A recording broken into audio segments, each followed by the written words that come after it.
ಉತ್ತರ ಕನ್ನಡ ಜಿಲ್ಲೆಯ ಅಂಕೋಲಾದಲ್ಲಿ ಅಪರಿಚಿತ ಕಾರಿನಲ್ಲಿ 1 ಕೋಟಿಗೂ ಹೆಚ್ಚು ಹಣ ಪತ್ತೆಯಾಗಿತ್ತು. ಈ ನಿರ್ಜನ ಪ್ರದೇಶದಲ್ಲಿ ನಿಲ್ಲಿಸಿದಂತಹ ಕಾರಿನಲ್ಲಿ 1 ಕೋಟಿಗೂ ಹೆಚ್ಚು ಹಣ ಪತ್ತೆಯಾಗಿದ್ದಂತಹ ವಿಚಾರಕ್ಕೆ ಸಂಬಂಧಪಟ್ಟಂತೆ ಹಲವಾರು ಅನುಮಾನಗಳು ಕೂಡ ಮೂಡ್ತಾ ಇವೆ. ಬ್ಯಾಂಕ್ ದರೋಡೆ, ಹವಾಲಾ ಜಾಲದ ಬಗ್ಗೆ ಪೊಲೀಸರು ತನಿಖೆಯನ್ನ ನಡೆಸ್ತಾ ಇದ್ದಾರೆ.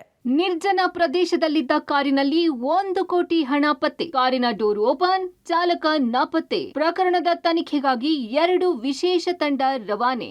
ಜೀವನದಲ್ಲಿ 1 ಕೋಟಿ ಹಣ ಮಾಡಬೇಕು ಅಂದ್ರೆ ಇಡೀ ಜೀವನ ಪೂರ್ಣ ಬೆವರು ಹರಿಸಬೇಕು. ಅಂಥದ್ರಲ್ಲಿ ನಿರ್ಜನ ಪ್ರದೇಶದಲ್ಲಿ ನಿಲ್ಲಿಸಿದ್ದ ಕಾರಿನಲ್ಲಿ ಬರೋಬ್ಬರಿ 1 ಕೋಟಿ 14 ಲಕ್ಷ ಹಣ ಪತ್ತೆಯಾಗಿದ್ದು ಹಲವು ಅನುಮಾನಗಳನ್ನ ಹುಟ್ಟುಹಾಕಿದೆ.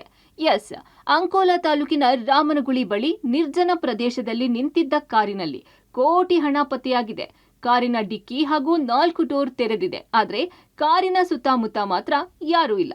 ಕಾರಿನ ಸುತ್ತಮುತ್ತ ಯಾರ ಸುಳಿವೂ ಸಿಗದ ಕಾರಣ ಕಾರು ತೆರೆದು ನೋಡಿದಾಗ ಕಾರಿನ ಗ್ಲಾಸ್ ಒಡೆದು ಚೂರಾಗಿತ್ತು. ಸೀಟ್ ಒಂದೆಡೆ ಹರಿದಿತ್ತು. ಹೀಗೆ ಮತ್ತೆ ಕಾರನ್ನ ಶೋಧಿಸಿ ನೋಡಿದಾಗ ಸೀಟ್ ಒಳಗೆ ಒಂದು ದೊಡ್ಡ ಕಬ್ಬಿಣದ ಬಾಕ್ಸ್ ಪತ್ತೆಯಾಗಿದೆ. ತೆರೆದು ನೋಡಿದಾಗ 500 ರೂಪಾಯಿ ನೋಟಿನ ಕಂತೆ ಹಣ ದೊರೆತಿದೆ.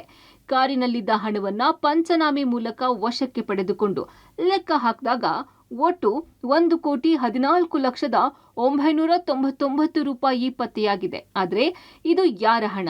ಇದು ಲೀಗಲ್ ಹಣವೋ ಅಥವಾ ಯಾರಾದ್ರೂ ದರೋಡೆ ಮಾಡಿ ತಂದ ಹಣವೋ ಅನ್ನೋದನ್ನ ಪತ್ತೆ ಹಚ್ಚಲು ಎಸ್ಪಿ ಎಂ ನಾರಾಯಣ್ 2 ವಿಶೇಷ ತಂಡವಾಗಿ ಮಾಡಿ ತನಿಖೆಯನ್ನು ಚುರುಕುಗೊಳಿಸಿದ್ದಾರೆ. ಸುಮಾರು 1 ಕೋಟಿ 14 ಲಕ್ಷದ 999,500 ರೂಪಾಯಿ ದುಡ್ಡಿದೆ. ಸೊ ಹೀಗಾಗಿ ಇದನ್ನ ಅಬ್ಯಾಂಡನ್ ಮಾಡಿದ್ದಾರೆ. ಹಾಗಾಗಿ ಇಮಿಡಿಯೇಟ್ಲಿ ನಾವು KP ಆಕ್ಟ್ ಕೇಸ್ ಮಾಡಿ ವೆಹಿಕಲ್ ನ ಸೀಸ್ ಮಾಡಿದ್ವಿ. ಆರೋಪಿಗಳು ಯಾರಂತ ಗೊತ್ತಿಲ್ಲ. ಆರೋಪಿಗಳ ಬಲೆಯನ್ನು ಬೀಸೋದಕ್ಕೆ ಈಗಾಗಲೇ ಕೇಸ್ ರಿಜಿಸ್ಟರ್ ಮಾಡಿದ್ದೀನಿ. ಇದನ್ನ ನಮ್ಮ ಎಲ್ಲಾ ಮೇಲಾಧಿಕಾರಿಗಳಿಗೆ ತಿಳಿಸಿದ್ವಿ. ಮೇಲಾಧಿಕಾರಿಗಳು ಇದನ್ನ ಕೂಲಂಕುಷವಾಗಿ ಯೋಚನೆ ಮಾಡಿ ಅಂತ ಹೇಳಿದ್ದಾರೆ. ಈಗಾಗಲೇ ಟೀಮ್ಸ್ ಫಾರ್ಮ್ ಮಾಡಿದ್ದೀನಿ. ಸೊ ಯಾವ ಟೋಲಿಂದ ಬಂದಿದೆ, ಎಲ್ಲಿ ಹೋಗಿದೆ, ಎಲ್ಲಿಂದ ಬಂದಿದೆ, ಮತ್ತೆ ಟೆಕ್ನಿಕಲ್ ಡೀಟೇಲ್ಸ್ ನಾವು ತಗೊಂಡು ಯಾರು ಓನರ್ಸ್ ಮತ್ತೆ amount is legal or illegal ಅನ್ನೋದು ಇನ್ವೆಸ್ಟಿಗೇಷನ್ ಅಲ್ಲಿ ಗೊತ್ತಾಗುತ್ತೆ. ಸೆಂಟ್ ಪೊಲೀಸ್ ಸ್ಟೇಷನ್ ಅಂದ್ರೆ ಸೈಬರ್ ಮತ್ತೆ ಎಕನಾಮಿಕ್ ಅಫೆನ್ಸಸ್ಗೆ ಕೇಸಸ್ ನ ಟ್ರಾನ್ಸ್ಫರ್ ಮಾಡಿ ಇದನ್ನ ಡೀಪ್ ಆಗಿ ಇನ್ವೆಸ್ಟಿಗೇಷನ್ ನಾವು ಮಾಡ್ತೀವಿ. ಇನ್ನು ಕಾರಿನ ಮೇಲಿದ್ದ ನೋಂದಣಿ ನಂಬರ್ KA 51 MP 9634 ಇದೆ. ಈ ನಂಬರ್ ಟ್ರೇಸ್ ಮಾಡಿ ನೋಡಿದಾಗ ಮಡಿಕೇರಿ ಮೂಲದ ಆಲ್ಟೋಸ್ ಕಾರು ಅಂತ ತೋರಿಸ್ತಾ ಇದೆ. ಆದ್ರೆ ಅಸಲಿ ಸಿಕ್ಕ ಕಾರು ಹ್ಯುಂಡೈ ಕಂಪನಿಯ ಕ್ರೆಟಾ ಆಗಿದೆ. ಇದರ ಜೊತೆ 2 ನಂಬರ್ ಪ್ಲೇಟ್ ಪತ್ತೆಯಾಗಿವೆ. ಇದು ಮಂಗಳೂರು ಮೂಲದ ರಾಜೇಶ್ ಪವಾರ ಎಂಬುವರಿಗೆ ಸೇರಿದ್ದು. ಇವರನ್ನ ಸಂಪರ್ಕಿಸಿದಾಗ ಮೊಬೈಲ್ ಸ್ವಿಚ್ ಆಫ್ ಆಗಿದೆ. ಹೀಗಾಗಿ ಇದು ಪಕ್ಕಾ ಯಾರೋ ದರೋಡೆಕೋರರು, ದುಷ್ಕರ್ಮಿಗಳೇ ಬಳಕೆ ಮಾಡುತ್ತಿರುವ ಕಾರು ಎಂಬ ಶಂಕೆ ಮೂಡಿದೆ.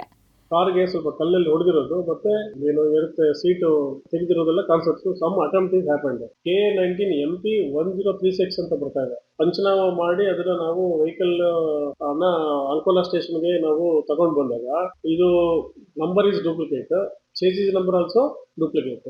ಮತ್ತೆ ಇದು ಹಿಂದೆ ಎಲ್ಲ ನೋಡಿದ್ರೆ ಎಂಟರ್ ವೆಹಿಕಲ್ ಫುಲ್ ಮಾಡಿಫಿಕೇಶನ್ ಆಗಿದೆ. ಈ ಅನುಮಾನ ಮೇಲೆ ನನಗೆ ಇಮಿಡಿಯೇಟ್ಲಿ ಮಾಹಿತಿ ಬರುತ್ತೆ. ನಾನು ಹೇಳಿದ್ದೀನಿ ಗವರ್ಮೆಂಟ್ ಪಂಚರ್ನ ಕರ್ಕೊಂಡು ಹೋಗಿ ಪಂಚನಾಮ ಮಾಡಿ ವೆಹಿಕಲ್ ನ ನೀವು ಠಾಣೆಗೆ ಬಂದು ಒಂದು ಅಬ್ಯಾಂಡನ್ ವೆಹಿಕಲ್ ಆಗಿರೋದ್ರಿಂದ ಇದ್ರ ಮೇಲೆ ಒಂದು KP ಆಕ್ಟ್ ಅಲ್ಲಿ ಕೇಸ್ ನ ರಿಜಿಸ್ಟರ್ ಮಾಡಿ ಅಂತ ನಾನು ಹೇಳಿದೆ. ಸದ್ಯ ಮಂಗಳೂರಿನ ಬ್ಯಾಂಕ್ ದರೋಡೆ ಹಾಗೂ ಹವಾಲಾ ಹಣದ ವಹಿವಾಟಿನ ಕುರಿತು ಅಂಕೋಲಾ ಪೊಲೀಸರು ತನಿಖೆ ಕೈಗೊಂಡಿದ್ದಾರೆ. ಇದರ ಜೊತೆಗೆ ಜಿಲ್ಲೆಯ ರಾತ್ರಿ ಗಸ್ತು ತಿರುಗುವ ಪೊಲೀಸರ ಸಂಖ್ಯೆ ಹೆಚ್ಚು ಮಾಡಿ ಆಯಾಕಟ್ಟಿನ ಭಾಗಗಳಿಗೆ ಬಂದೂಕು ಗಸ್ತು ಹೆಚ್ಚಿಸಲಾಗಿದೆ. ಒಟ್ನಲ್ಲಿ ಅಂಕೋಲಾದಲ್ಲಿ ಸಿಕ್ಕ ಕೋಟಿ ಹಣ ಹಲವು ಅನುಮಾನಗಳಿಗೆ ಎಡೆ ಮಾಡಿಕೊಟ್ಟಿದ್ದು ತನಿಖೆ ನಂತರ ಪ್ರಕರಣ ಬಯಲಿಗೆ ಬರಲಿದೆ. Naveen Sagar, public TV, Karwar.